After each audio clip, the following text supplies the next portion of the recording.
보겠습니다. 야고보서 1장 12절에서 13절에서 21절 한 절씩 교독하도록 하겠습니다. 사람이 시험을 받을 때에 내가 하나님께 시험을 받는다 하지 말지니 하나님은 악에게 시험을 받지도 아니하시고 친히 아무도 시험하지 아니하시느니라. 오직 각 사람이 시험을 받는 것은 자기 욕심에 끌려 미혹됨이니 욕심이 잉태한즉 죄를 낳고 죄가 장성한즉 사망을 낳느니라. 내 사랑하는 형제들아 속지 말라. 온갖 좋은 은사와 온전한 선물이 다 위로부터 빛들의 아버지께로부터 내려오나니 그는 변함도 없으시고 회전하는 그림자도 없으시니라. 그가 그 피조물 중에 우리로 한천 열매가 되게 하시려고 자기의 뜻을 따라 진리의 말씀으로 우리를 낳으셨느니라.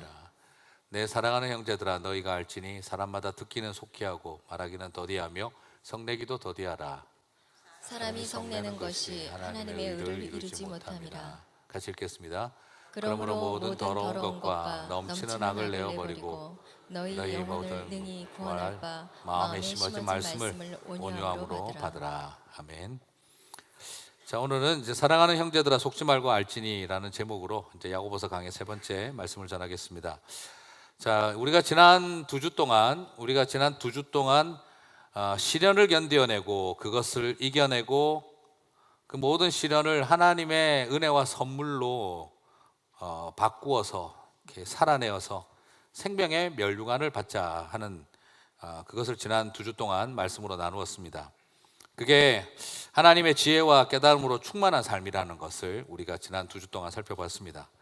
지혜가 이제 소피아라고 말씀을 드렸는데 그 소피아가 풍성해지면 우리의 삶에 있는 사탄이 나를 망치려고 했던 시련과 그 고통들을 오히려 하나님의 은혜였습니다라고 고백하는 그 자리로 우리를 이끌어 간다고 나누었습니다. 그래서 우리는 다른 어떤 것을 구하는 게 아니라 지혜를 구하는 사람들이 되어야 한다. 그 풍성한 깨달음을 구하는 사람들이 되어야 한다 하는 것을 지난 두 주 동안 살펴보았습니다. 자, 오늘 본문은 이렇게 지혜를 구하는 백성이 되라고 한 이후에 우리에게 주의사항이 있다는 것을 말해주고 있습니다. 바로 그게 뭐냐면은 사랑하는 내 형제들아 속지 말라 하는 것입니다. 속지 말라. 같이 한번 읽어볼까요? 내 사랑하는 형제들아 속지 말라. 지혜를 구하라는 것을 계속해서 강조했던 야고보는 오늘에서 주의사항 하나를 전달하는데 속지 말라 하는 거예요. 지혜를 구하는 과정 속에서 우리가 사람은 가만히 있는데 속지는 않겠죠. 뭔가를 알고 싶어하고 진리를 추구하다가 그러면서 우리 안에 속는 일이 일어난다는 거죠. 그게 바로 뭐냐면 우리가 미혹당하는 것인데 이 세상에서 우리가 시련을 이기지 못하는 것은 지혜가 부족해서만 그런 것이 아니라 우리가 미혹당하고 속았기 때문이라는 것이죠. 몰라서만이 문제가 되는 게 아니라 잘못하는 경우가 문제가 된다라는 것이죠. 바로 우리가 하나님 앞에서 진리와 지혜를 잘 알지 못해서가 문제가 되기도 하지만 그 지혜와 진리를 잘못 알고 있어서 문제가 되기도 한다는 것이죠. 그게 바로 속는다는 것입니다. 미혹당한다는 것입니다. 그래서 옛날부터 하는 말이 있죠. 아는 게 병이 되고 선무당이 사람 잡게 된다는 말처럼 잘못된 것을 속아버리는 순간에는 더 큰 문제가 되는 것이죠. 16절을 보니까 야고보가 이렇게 말합니다. 내 사랑하는 형제들아 속지 말라. 여기서 어떤 모습이 보이냐면 답답함이 있는 거예요. 안타까움이 있는 거예요. 내 형제들아 속지 말라 하는 이 속에는 너무너무 답답하고 안타까운 마음이 그 속에 담겨져 있는 것이죠. 무슨 말입니까? 믿음의 백성들이, 하나님의 자녀들이, 우리의 형제와 자매들이 하나님의 같은 자녀인데 미혹당하고 속는 일들이 일어나더라는 거예요. 예수님 잘 믿고 예수님 사랑하며 흔들리지 않을 것 같이 보이는데 그 안에 들어와서 속이는 자들이 계속해서 속이고 사람들을 빼앗아 간다는 거죠. 그런데 이게 안타까운 이유가 바로 뭐냐? 미혹당하고 속은 사람들은 그것 때문에 너무 많은 걸 낭비하는 것을 보게 된다는 거죠. 왜냐하면 독특하게도 미혹당하고 속은 사람들이 더 열정적이고 더 열심히 하는 경우가 많습니다. 오히려 미혹당하고 속은 사람들이 더 최선을 다하는 경우가 많습니다. 사기당하기 직전까지 그 사람은 사기라는 것을 아는 그 순간까지 최선을 다해요. 가장 최선을 다했다가 사기라는 것을 알게 됩니다. 나중에는 속은 게 문제가 아니라 내가 했던 열정과 헌신이 나를 더 무너지게 만들어 버리는 거죠. 그래서 이런 표현을 쓸 수가 있습니다. 가장 열정적인 사람들 중에 가장 크게 속은 사람들이 있을 수 있다 하는 것이지요. 그래서 안타까운 것입니다. 그 열정과 수고가 헛것이 되기 때문인 거죠. 그래서 안타까운 마음으로 야고보가 말하는 것입니다. 내 사랑하는 형제들아, 속지 말라고 한 것이죠. 성도들이 지혜를 구하는 것이 매우 중요한 건 사실이지만, 그 지혜를 구하는 마음속에 또 우리가 주의해야 할 것이 하나 있는데, 그것은 바로 우리를 속이는 자가 있고, 우리를 바로 그 속이는 일을 통해서 우리를 쓰러뜨리는 사람들이 존재한다는 것이죠. 이렇게 야고보가 속지 말라고 한 것은 이 세상에 사랑하는 믿음의 형제와 자매들을 속이려고 하는 자가 있기 때문이고, 그리고 그들이 우리를 항상 속이기 위한 준비가 돼 있다는 것 때문에 말하고 있는 것입니다. 자, 그러면 이 속이는 자가 우리를 미혹하는 것은 무엇일까요? 뭘 속이려고 하는 걸까요? 속이는 자가 하는 가장 중요한 첫 번째 이 속이는 목적은 뭐냐 그러면, 믿음의 형제들에게 하나님을 오해하도록 한다는 것입니다. 속이는 자는 우리로 하여금 하나님이 누군지 헷갈리게 만들어 버린다는 것입니다. 그래서 하나님에 대한 오해를 끄집어내고 하나님에 대해서 잘못된 판단력을 갖게 하는 것이죠. 그래서 속이는 자의 가장 중요한 본질의 출발은 하나님을 오해시킨다는 것입니다. 야고보는 오늘 그 중에 하나 예를 들어 보여 설명하고 있는데, 그게 많이 있지만 그 시대에 워낙 많았던 일들이 있었기 때문에 많지만, 오늘은 여기서 13절을 통해서 하나만 설명을 하고 있는데요. 같이 읽겠습니다.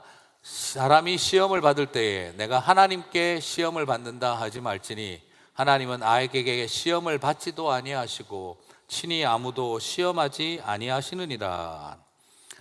자, 여기서 많은 사람들이 하나님을 시험하는 분으로 안다 이거예요. 하나님이 우리를 유혹하고 우리로 하여금 어떻게 하는가 볼까 싶어가지고 테스트하는데, 이게 유혹을 통해서 테스트하는 분처럼 말하고 있다는 거죠. 하나님에 대해서 그런 식으로 오해하지 마라 이거예요. 그렇게 하나님을 그렇게 비난하지 마라 이거예요. 무슨 말이냐면, 여기서 시험은 temptation입니다. 바로 미혹을 말하는 거죠. 유혹을 말하는 거예요. 사람들은 하나님이 마치 꼬리 9개 달린 여우처럼 사람으로 둔갑해서 지나가는 나그네를 홀리듯이 하나님이 우리를 미혹하고 테스트를 한다고 생각을 합니다. 당시 이거는 로마식의 종교관이죠. 그리스 로마의 신화의 이야기 속에 나타나는 신들은 주로 어떻게 합니까? 인간을 테스트하기 위해서 유혹을 해요. 하나님의 테스트는 우리를 훈련시키는 건데, 그리스 로마의 세상의 신들은 우리를 테스트한답시고 템프테이션을 해요. 유혹을 합니다. 이거 아주 고약한 신인 거죠. 무슨 말입니까? 제우스 신이 보면은 항상 여성을 유혹해가지고 신의 아들을 낳았다라고 하지만 결국엔 미혼모를 만들고 굉장히 여러 가지 문제를 일으키죠. 미의 여신이 질투심과 경쟁심으로 인해서 사람의 유혹하고 가정을 파괴시켜 놓는 그런 일들을 만들어내는 신화들을 우리가 많이 봅니다. 이게 무슨 말이냐? 그 신들은 우리들에게 템테이션을 줘가지고 이게 어떻게 하는가 한번 보자, 보고 있다가 그것을 보면서 점수 매기고 평가하고 판단하고 비웃고 즐기고 그리고 재밌어 한다는 거죠. 그게 우리가 바라보는 그리스 로마의 많은 신들이 인간을 가지고 노는 장난이죠. 이런 유혹을 줬을 때 저건 어떤 반응을 보이나? 저거는 굉장히 도덕적으로 흠없이 산다고 하는데 한번 유혹 한번 해볼까? 진짜 그런지. 저거는 굉장히 훌륭하고 인내심이 강하다는데 한번 이런 식으로 유혹해볼까? 저거 어떻게 반응하는지.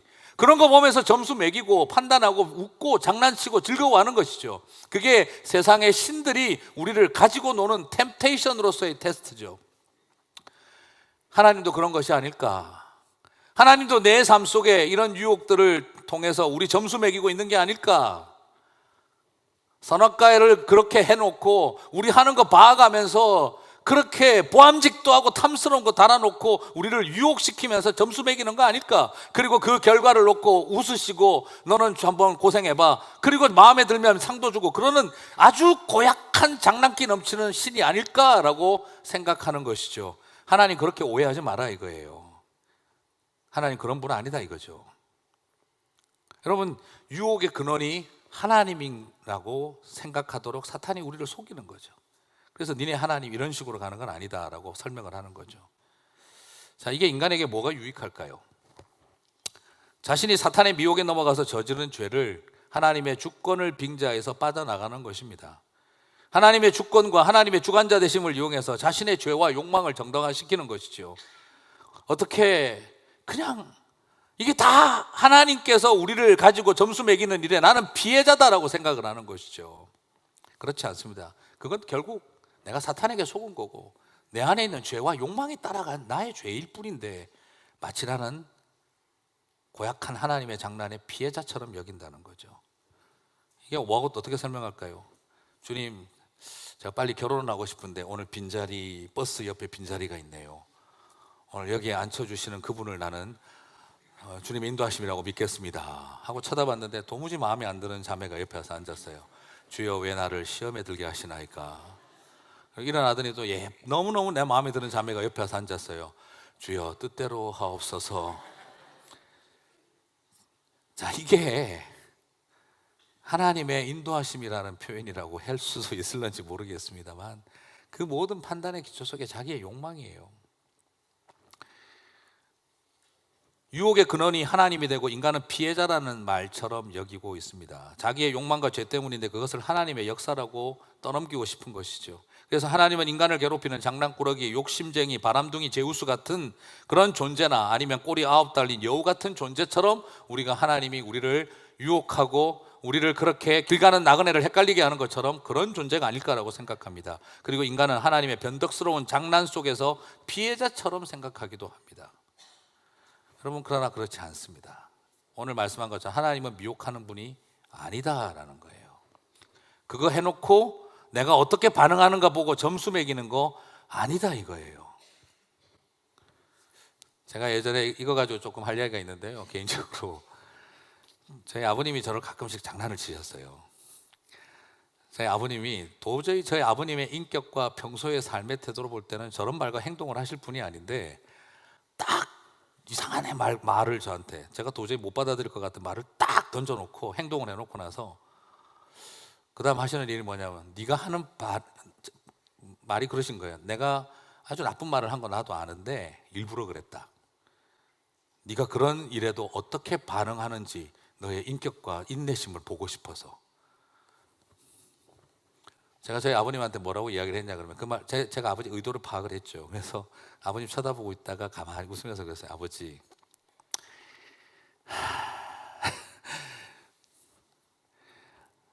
아버지의 말대로 내가 굉장히 인격적으로 훌륭해서 그런 모독적인 말을 듣고도 참고 예우를 잘하는 정말 좋은 아들일 수도 있고요.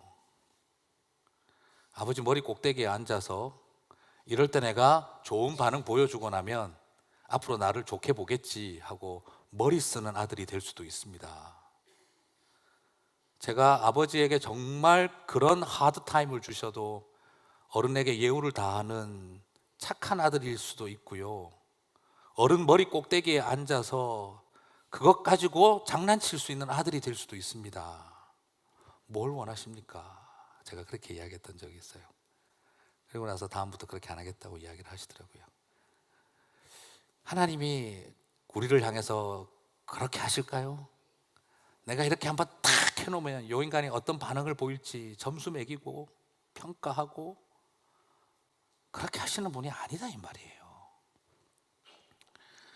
사탄이 우리에게 주는 시련을 하나님의 주권으로 하나님의 은혜와 선물로 아름답게 고백하는 것, 사탄이 우리에게 지난 2주 살펴봤던 것처럼 우리에게 주는 시련을 하나님의 주권과 하나님의 은혜와 선물로 아름답게 고백하는 깊은 깨달은 지혜가 풍성한 삶, 그건 분명히 깨달음이고 지혜예요. 하지만 사탄의 유혹과 사탄의 미혹을 하나님 하신 일이라고 말을 하는 것은 그건 한마디로 말해서 그냥 속은 겁니다. 내 삶 속에 사단이 주는 시련과 그 많은 고통을 형님이 나를 판 게 아니라 하나님이 나를 먼저 보내신 것입니다 라고 고백하게 만드는 것은 하나님이 주신 깨달음이고 지혜예요. 하지만 내가 미혹에 빠져서 살아가는 것을 하나님이 주신 것이라고 생각을 하는 것은 그냥 속은 거다 이 말입니다. 그건 지혜로운 게 아니라 속은 삶이라는 것이죠. 나의 시련과 고통을 은혜로 고백하는 것은 풍성한 지혜가 있는 삶이지만, 그러나 내가 한 일을 하나님이 한 일로 생각하는 것은 그냥 속은 겁니다. 지혜가 풍성하셔야지 속고 살아가서는 안 된다 이 말이죠. 오늘 우리 안에 그 싸움이 있습니다. 그것을 오늘 야고보는 우리들에게 보여주고 있는 것입니다. 여러분, 야고보는요, 우리에게 율법과 행위를 많이 가르치고 주고 있지 않습니다. 야고보서는 율법을 많이 가르치고 있는 것이 아니라 지혜를 가르쳐 주고 싶어요. 하나님을 아는 진짜 지식, 율법을 제대로 배워서 율법대로 행위를 잘하라가 아니라 네가 하나님을 제대로 알고 그 깊은 깨달음을 가지는 지혜의 사람이 되라는 걸 가르쳐 주고 있는 거예요. 야고보서를 보면 율법이 보인다가 아니라 야고보서를 보면 하나님의 지혜를, 하나님이 가르쳐 주고 싶은 지혜를 봐야 된다는 거죠. 그렇다면 오늘 야고보는 우리에게 이 유혹이 어떻게 시작된다라고 말하고 있습니까? 14절과 15절을 보겠습니다. 14절과 15절을 보게 되면 같이 한번 읽어보겠습니다. 오직 각 사람이 시험을 받는 것은 자기 욕심에 끌려 미혹됨이니 욕심이 잉태한 즉 죄를 낳고 죄가 장성한 즉 사망을 낳느니라. 자, 여기서 여러분 좀 독특한 것이, 여러분 우리가 지금 알고 있는 것처럼 이 temptation, 이 시험의 시작은 무엇이 출발이겠습니까? 사탄이 유혹하는 거잖아요. 사실은 누가 유혹한 거예요? 사탄이 템테이션을 주는 거잖아요. 그런데 야고보는 오늘 그 시작을 뭐라고 말하고 있습니까? 각 사람이 시험을 받는 것은 사탄에게 미혹됨이라고 말하지 않고 자기 욕심에 끌려 미혹됨이라고 표현하고 있어요. 우리가 알고 있듯이 당연히 사탄이 유혹한 거죠. 그런데 야고보는 이 시험 든 것을 뭐라고 표현을 하고 있습니까? 사탄 탓으로 돌리지 않고 자신의 문제라고, 오히려 자기 욕심 때문이라고 도전을 하고 있습니다. 이게 야고보가 가지고 있는 독특한 특징이에요. 우리 안에 시험이 들어오고 우리가 이렇게 미혹당한 것은 하나님이 주신 것도 아니요, 그렇다고 이것을 사탄에게 돌리지도 않고 누구에게 원인을 돌리고 있습니까? 자기 욕심 때문이라고 돌려놓고 있어요. 이게 야고보의 강한 특징입니다. 무슨 말이냐? 야고보는 이런 미혹이 인간의 자기 욕망이라고 하는 것, 출발점을 명확하게 하자는 거예요. 하나님 탓도 하지 말고 사탄 탓도 하지 마라 이거예요. 사탄도 상처받는다고. 내가 한 게 아닌데 얘들은 맨날 내보고 그래. 이렇게 상처받는다는 거죠. 네가 잘못한 거지 라는 거죠. 야고보는 무슨 말이냐? 자신이 미혹받은 것을 하나님 탓이라고 자기 합리화하지도 말라. 그리고 한 걸음 더 나아가서 여러분이 미혹받은 것은 사탄 때문이라고 하지 말라. 결국 내 안에 있는 나의 욕망이, 자기 욕망이 브레이크가 깨어진 폭죽기관차로 만들어 갈 뿐이고, 그러므로 우리가 더 조심해야 되고 긴장해야 하는 것은 내 안에 숨어있는 죄의 실체와 나의 자기 욕망을 먼저 보라는 거예요. 왜냐하면 그 욕망이 사탄의 먹잇감인 것을 알고 있기 때문인 것입니다. 귀신이 씌어서 사람이 죄를 짓는 게 아니라 내 안에 있는 욕망에 따라 사탄이 역사하고 있는 것이죠. 멀쩡한데 귀신 때문에 사람이 죄를 짓는 게 아니라 내 안에 자기 욕망의 덩어리가 들어있으니까 어둠의 권세가 틈타는 거죠. 그걸 말하고 있는 것입니다. 야고보는 이런 미혹은 하나님이 주시는 것이 아니라 바로 우리 안에 있는 사탄의 먹잇감 때문이라는 거예요. 그렇다면 욕망과 욕심은 왜 생기는 걸까요? 욕망과 욕심은 왜 생기는 걸까요? 형제 자매들이 근본적으로 인성이 잘못되어 있고 성품이 틀려 먹어서 그렇다, 절대 그렇지 않아요. 근본적으로 죄 때문이기도 하지만 죄만큼이나 오늘 관심 가졌으면 하는 것은 상처라는 거예요. 상처. 어렸을 때부터 내 마음속에 내 삶을 살아오면서 외로웠던 것, 채워지지 않았던 것, 갖지 못한 것, 버림받았던 것, 그 많은 상처들이 모여서 욕구불만을 이루고 그 욕구불만이 우리 안에 굶주림을 만들고 그 굶주림이 열등감을 만들고 그 열등감이 분노를 만들고 그 분노가 사람을 향한 미움과 집착을 만들어내고 그런 많은 것들이 우리를 중독으로 이끌어가고 자신을 파괴하는 것입니다. 야고보가 사탄의 이야기를 뺀 것은, 그리고 사람 이야기를 한 것은 영적 전쟁을 폄하하거나 어둠의 실체를 몰라서 야고보가 율법적이고 덜 영적이라서 그런 것이 아닙니다. 오히려 사탄이 역사하게 만드는 우리의 무너진 내면이 근원적인 문제라는 것을 보고 있었다는 것이지요. 어떤 분들이 와서 저한테도 그 이야기를 합니다. 목사님, 치유가 중요한 게 아니고 근본적인 치료는 귀신을 쫓아내야 됩니다. 이렇게 이야기하시는 분이 있으세요. 목사님, 그 안에 있는 귀신을 쫓아내야 근본적인 치료입니다. 저는 그렇게 전혀 생각하지 않습니다. 여러분, 모기 잡아봐야 무슨 소용이 있습니까? 모기가 살게 만드는 습한 웅덩이가, 더러운 웅덩이가 있으니까 모기가 살기 시작하는 거죠. 귀신이 무슨 본질적인 문제겠습니까? 깨끗하고 상처 없고 완벽한 사람이 귀신 쓰여서 이상해지는 게 아닙니다. 그 안에 상처들이 있으니까 어둠의 향이 틈탈 뿐인 거예요.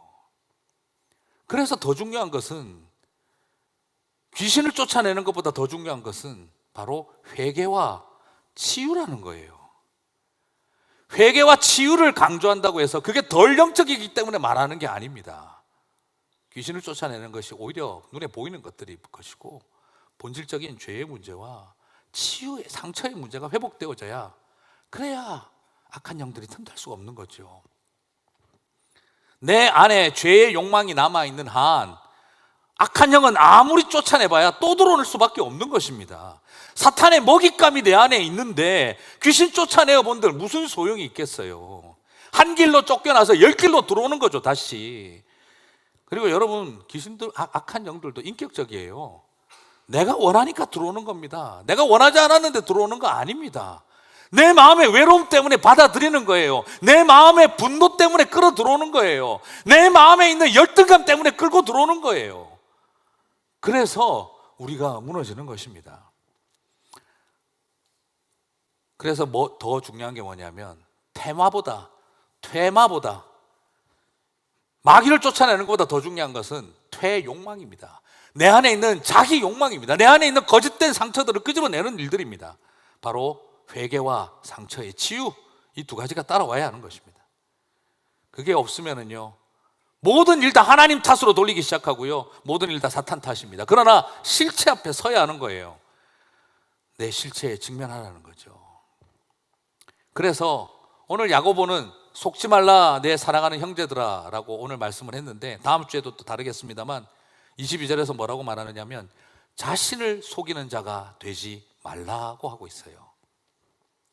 속지 말라보다 더 중요한 게 뭐라는 겁니까? 자기 자신을 네가 스스로 속이지 말라, 이 말이에요. 그 단계까지 말하고 있는 것입니다. 무슨 말입니까? 속지 않는 것도 되게 중요하지만 속지 않는 것보다 더 중요한 것이 바로 뭐냐면, 자기 자신을 자기가 속이는 거예요. 여러분, 정말 무서운 속임수가 뭔지 아십니까? 사탄이 나를 속이는 게 아니라 내가 나를 속이기 시작하는 것입니다. 야고보는 우리에게 속지 말라고 시작을 해서 자기 자신을 속이지 말라는 자리까지 우리를 이끌어가고 있는 것입니다. 사람이 그렇더라고요. 제가 저 자신을 보니까 제가 알겠더라고요. 사탄은 2번씩 안 속입니다. 사탄은 한 번 속이고 나면 내가 알아서 속이기 시작해요. 제가 나 자신을 가만히 쳐다보니까 사탄은 2번도 안 속이더라고요. 한 번 나 딱 속이고 나면 제가 저 자신을 수십 번 속이기 시작하더라고요. 그래서 나중에 사탄아 너 때문이야 하니까, 뭔 소리니? 네가 다 속여놓고 자기 자신을. 더 절망이 밀려오는 거예요. 여러분, 옛날 사탄은 좀 무식해가지고 여러 번 속였는지 몰라도 요즘 사탄은 머리가 좋아서 한 번밖에 안 속여요. 자가 발전해서 자기가 자기를 속이거든요. 그러면 나중에 네가 속인 거 아니야? 내가 언제? 야, 나 한 번 하고 네가 99번이네. 너 스스로 강화해가지고 네가 스스로 자기 자신을 속이는 일에 목숨 걸어놓고 왜 나보고 그러니? 그때 내가 분명히 너한테 주의사항 말했다. 잘못하면 망가진다고. 네가 선택해 했다 분명히 그때. 물론 내가 너 속였어. 속이긴 속였는데 마지막에 내가 한마디 했는데 뭐라고? 위험할 수 있으니까 그러니까 네가 선택해. 나는 권하지 않았어. 네가 선택했잖아. 그때는 헤어나지를 못하는 거예요.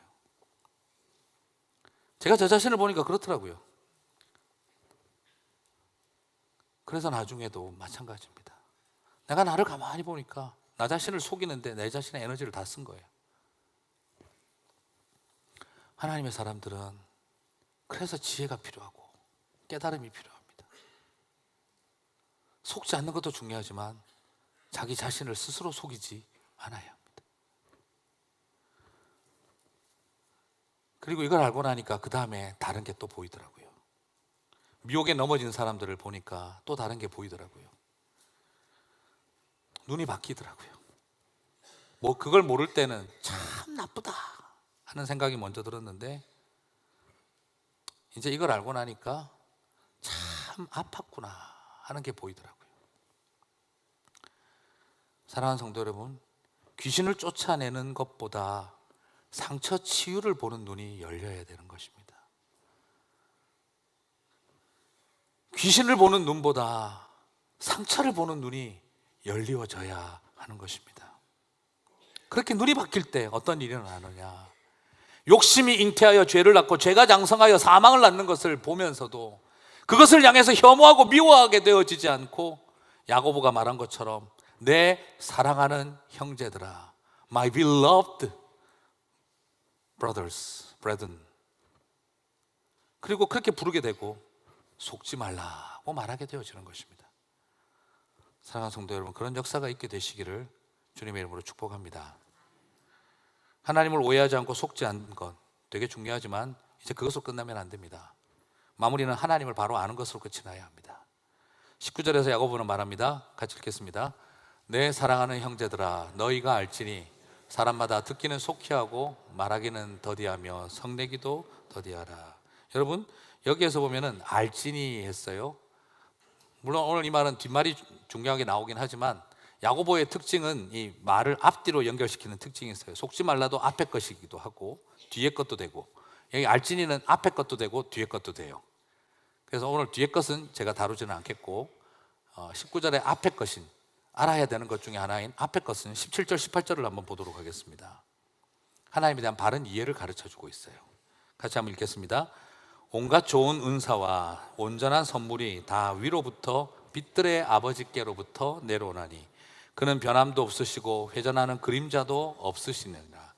그가 그 피조물 중에 우리로 한 천 열매가 되게 하시려고 자기의 뜻을 따라 진리의 말씀으로 우리를 낳으셨느니라. 하나님은 형상이 있는, 손발 다리가 있는 그런 존재가 아니라 그림자도 없는 존재라고, 영이신 존재라는 걸 가르쳐주고 있는데요, 더 중요한 포인트는 오늘 어디에 있습니까? 오늘 하나님이 어떤 분인지 좀 알아라 이 말이에요. 사탄에게 하나님은 시험 주는 존재라고 속지 말고 두 번째 알아야 될 게 있는데 하나님이 누군지를 알아라 이거예요. 하나님은 어떤 분이시냐? 고약한 제우스 신같이 미혹하고 하는 존재도 아니요, 구미호같이 우리를 존재하는 존재도 아니라 온갖 좋은 은사와 온전한 선물을 내려주시는 빛들의 아버지시다라는 거예요.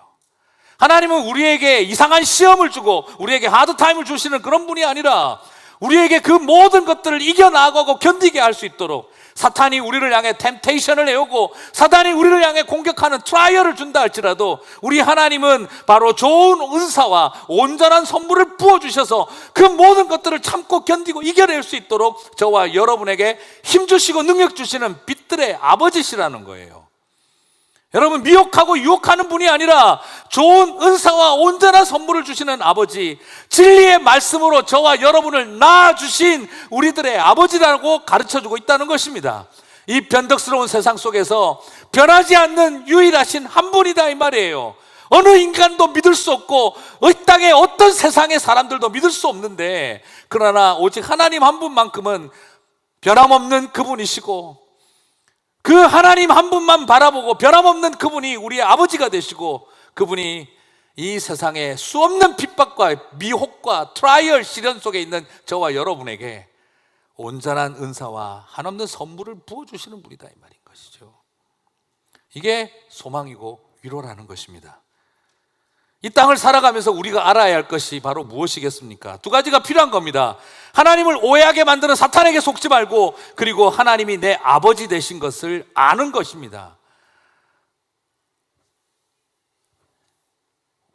야고보는 우리에게 율법 가르쳐주는 게 목적이 아니에요. 하나님이 누군지를 제대로 가르쳐주고 싶으신 거예요. 여러분, 근데 우리의 문제는 뭐냐? 우리 문제는 속는 건 잘하는데 아는 게 잘 안 된다는 것입니다. 속는 일은 너무너무 잘 속는데 하나님을 아는 일은 잘 못한다는 거예요.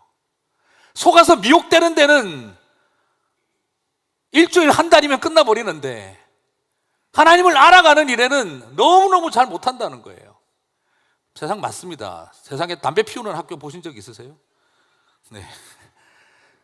도박 중독 일주일 속성 과정 뭐 이런 거 보셨나요? 마약 중독 일주일 속성 과정 이런 거 없어요. 나쁜 일을 배우는 학교 없습니다. 미혹당하는 일에 사람은 너무너무 쉽게 넘어가지만 진리를 알아가는 일은 아무리 배워도 안 됩니다. 영어는 12년을 배워도 안 되고 미국으로 와도 안 돼요. 욕을 배우는 거는 이틀이면 충분합니다. 이게 우리 아이들의 모습이고 우리의 현실의 모습이에요. 사랑하는 성도 여러분, 하나님을 아는 일, 그걸 알고 나니까, 하나님이 이런 빛들의 아버지라는 걸 알고 나니까, 그러니까 어떻게 됩니까? 더러운 것을 버리게 되는 거예요. 성내지 않게 되는 거예요. 여기서 더러운 것을 버린다는 더러운 것은 뭐냐?